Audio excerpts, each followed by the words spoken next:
31 দফা নিয়ে প্রোগ্রাম হচ্ছে আজকে প্রায় 2 মাস হয়ে গেল আমাদের, তাই না? প্রায় 2 মাস দেশব্যাপী এই 31 দফা প্রোগ্রাম হয়েছে। আর বিশ্বাস করি যে বিএনপির নেতা কর্মী, আমাদের সহকর্মী ভাই বোনরা ইতিমধ্যেই এই 31 দফা সম্পর্কে অবহিত হয়েছেন, জেনেছেন এবং এভাবে এটাকে রূপ দেওয়ার জন্য মানসিকভাবে প্রস্তুতি নিচ্ছেন আমি বিশ্বাস করি। 13 জুলাই 2023 তারিখে বিএনপি ভারপ্রাপ্ত চেয়ারম্যান জনাব তারেক রহমান সাহেব জাতির সামনে এই 31 দফা উত্থাপন করেছিলেন। এটা জাতির কাছে আমরা পৌঁছে দেওয়ার চেষ্টা করেছি বিভিন্নভাবে। তাদের সর্বশেষ প্রচেষ্টা হলো এই আজকের এই সভার মাধ্যমে সারা বাংলাদেশে, এই গণসভার মাধ্যমে সারা বাংলাদেশে 31 দফা জনগণের সামনে উপস্থাপন করা হয়েছে। জনগণ এই 31 দফা অর্থাৎ এই রাষ্ট্র কাঠামো মেরামত, 31 দফা অর্থাৎ এই সংস্কার কার্যক্রমকে কিন্তু এই দেশের জনগণ রিফিউজ করে নাই। তারা বাতিল বলে কেউ ঘোষণা করে নাই, তারা কেউ বলে নাই আমরা মানব না কিংবা মানি না। বলছে, শুনছেন নাকি আপনারা? কোন রাজনৈতিক দল কি বলেছে? জামাত ইসলাম বলেছে? জবাব দেন না কেন? জামাত ইসলাম বলে নাই, হেফাজত ইসলাম বলে নাই, কোন ইসলামিক সংগঠন কিংবা রাজনৈতিক সংগঠন কেউ কিন্তু এই 31 দফাকে চ্যালেঞ্জ করে নাই কিংবা মানি না নাও করে নাই। আমি জানি না আজকে আমার বলার পরে আবার নতুন করে কি বক্তব্য শুরু হবে এটা নিয়ে, এটা আমি জানি না। যাই হোক, আমাদের ভারপ্রাপ্ত চেয়ারম্যান দেশ নিয়ে, দেশের মানুষকে নিয়ে ভাবেন, এই 31 দফা হলো তার প্রমাণ। ভালো হোক মন্দ হোক, তিনি কিন্তু এটাকে প্রণয়ন করেছেন। তবে এখন পর্যন্ত ভালো ছাড়া মন্দ কেউ বলতে পারে নাই। আমি আবার বলছি, আমি জানি না আমার এই বক্তব্যের পরে আবার কেউ এটার খারাপ দিক ধরা শুরু করেন কিনা। যদি ধরেন কেউ, আমি ধন্যবাদ জানাবো। কি ধরেন, খারাপ কিছু থাকলে এর মধ্যে খারাপ কিছুই নাই, যা আছে ভালো কিছু আছে। আজকে সংস্কার কর্মসূচি চলছে, নির্বাচনকে সামনে রেখে দেশে সংস্কারের কর্মসূচি চলছে। এই আন্তর্বর্তীকালীন সরকার সংস্কারের কাজে হাত দিয়েছে।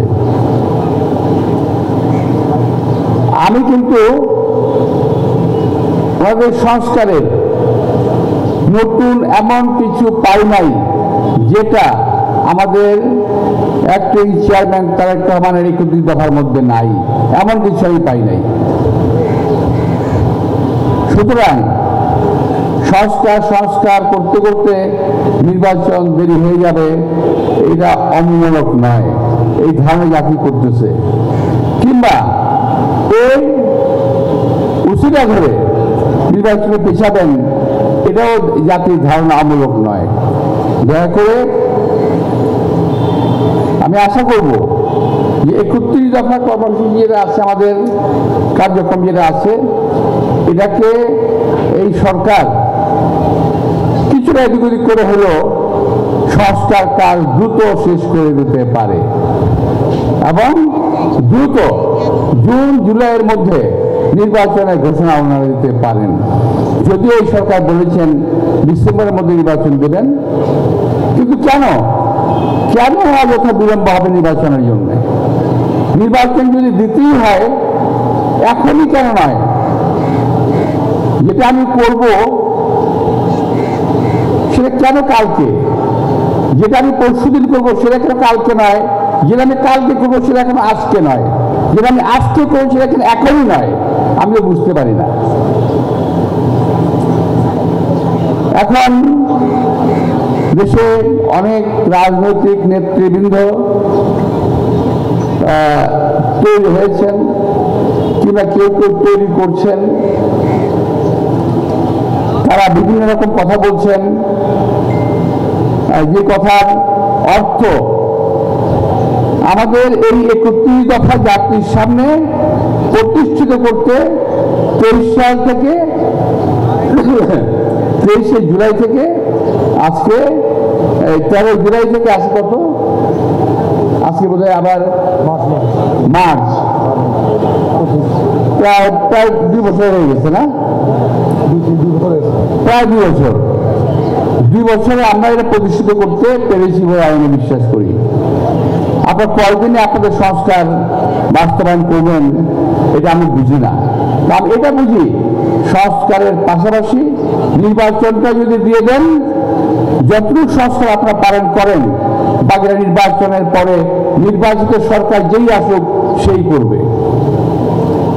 অনেকের ভিতরে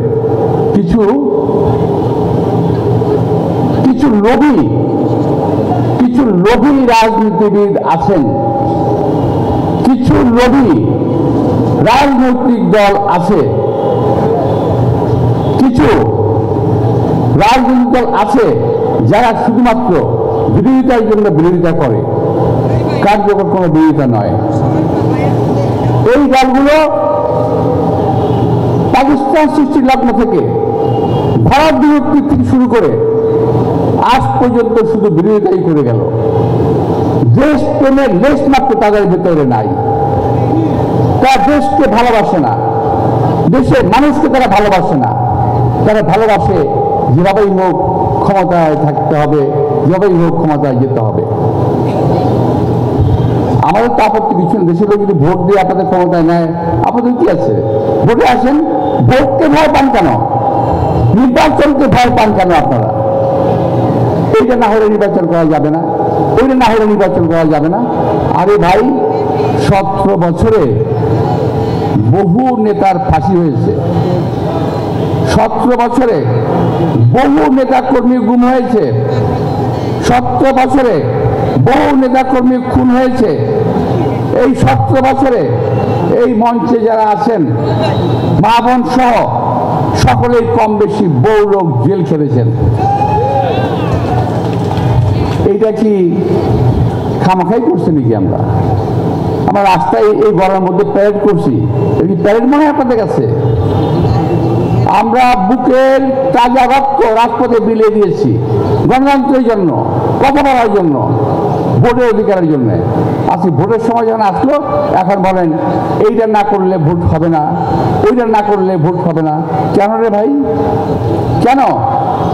যারা লম্বা লম্বা কথা বলেন তারা বলেন বুকে হাত দিয়ে যে এই যে 5ই আগস্টের 5ই জুলাইয়ের জুলাই আগস্ট আন্দোলনে আপনাদের কয়জন নেতা কর্মী শাহাদাত বরণ করেছেন? বিএনপির 422 জন, কত 422 জন নেতা কর্মী শাহাদাত বরণ করেছে, শহীদ হয়েছে এক মাসে। আপনাদের কয়জন হয়েছে? আপনি বুকে হাত দিয়ে বলেন, যে লম্বা লম্বা কথা বলেন আজকে করতে দেওয়া হবে না, করতে দেওয়া যাবে না। আরে ভাই, আওয়ামী লীগ তো দেশটাকে বাপের তালুক ভাবছিল, যার কারণে যাকনি তাই বলছে। আপনারাও কি তাই ভাবেন? এই বাংলাদেশ কারো তালুকদারি নয়, এই বাংলাদেশের জনগণের। সুতরাং কথাবার্তা বলার সময় হিসেব করে বলবেন, যাতে আমাদেরকে বেহিসেবি কথা বলতে না হয়। আমি কথা বুঝতে পেরেছি? আপনারা কথাবার্তা বলার সময় হিসেব করে বলবেন, যাতে আমাদেরকে বেহিসেবি না হতে হয়। বেহিসেবি কথা বললে কিন্তু আমরা বেহিসেবি অনেক কথা বলতে পারি, বেহিসেবি কাজ করলে কিন্তু আমরা বেহিসেবি অনেক কাজ করতে পারি। কিন্তু আল্লাহর রহমতে শহীদ রাষ্ট্রপতি জিয়া রহমানের দল কখনো এই ধরনের কোনো অপকর্ম কাজকর্মে যায় নাই।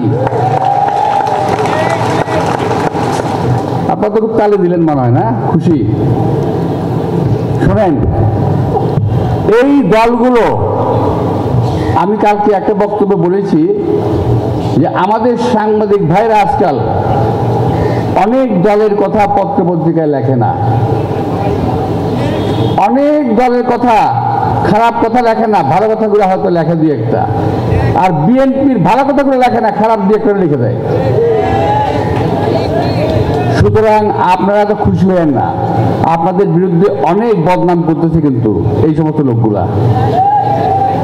অপকর্ম করে তারা, চাঁদাবাজি করে তারা, দুষ্কর্ম করে তারা, চাপিয়ে দেয় বিএনপির ওপরে। এই সমস্ত চাঁদাবাজদেরকে প্রতিরোধ করতে হবে, প্রতিহত করতে হবে, মুখের কথায় অথবা কাজে। যদি না করেন তাহলে কিন্তু আমাদের একটি চেয়ারম্যান সাহেব বারবার বলেছেন, যদি জনগণের মন থেকে উঠে যান, আওয়ামী লীগের যে পরিণতি হয়েছে তার চেয়ে ভয়াবহ পরিণতি কিন্তু হতে পারে, সাবধান থাকবেন। আপনাদের অনেকের নামে, দু একজনের নামে, সবার নামে না, আমার একটা এলাকায় 100 কর্মী আছে, 2টা কর্মী খারাপ, বদমাইশি করে, অপকর্ম করে। যদি হয় আমার 98 জন কর্মী তো খারাপ না। সুতরাং 2 জন লোকের জন্য আমার সমস্ত কর্মী কালেমা লিপ্ত হবে, এটা হতে দেওয়া যাবে না। যদি কোনো চাঁদাবাজ ঢুকে পড়ে কিংবা আসে, অনেক চাঁদাবাজ কিন্তু আওয়ামী লীগের এখন দলের মধ্যে আছে, সব দলেই,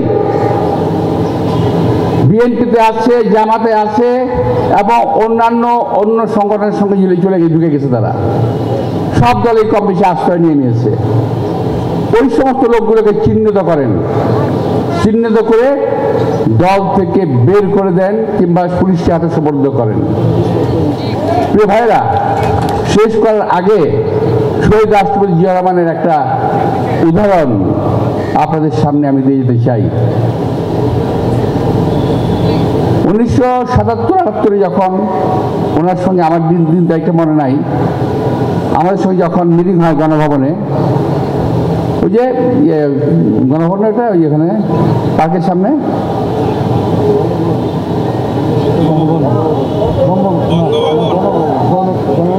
হ্যাঁ হ্যাঁ ওখানেই, ওই পার্কের সামনে যেটা, ওখানে যখন উনি